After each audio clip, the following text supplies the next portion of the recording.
जिल्ह्यात पाऊस नसल्याने जंगल सोडून वानरांचे शहराकडे स्थलांतर होत आहे। अन्न पाण्याच्या शोधात नंदुरबार जिल्ह्यात वाढला वावर। जंगलात पाणी, अन्नाची टंचाई, वानरांचे कळप शहरात, नागरिकांमध्ये चिंता। दुष्काळाची झळ वन्यजीवांनाही, पावसाअभावी वानरांचा नंदुरबार शहराकडे मोर्चा। जंगलातील पाणवठे आटले, अन्नाच्या शोधात वानरांची शहरात धाव, काही ठिकाणी नुकसान।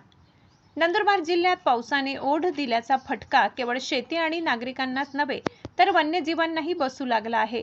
जंगलातील पाणवठे आटू लागल्याने आणि अन्नाचा तुटवडा निर्माण झाल्याने वानरांचे कळप आता जंगल सोडून शहराकडे वळताना दिसत आहेत।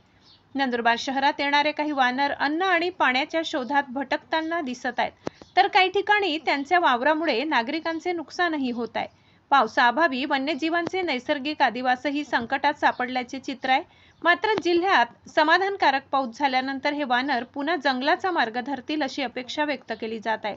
आदिवासी आवाज न्यूज नंदुरबार जिल्हा चॅनलला सबस्क्राईब करा।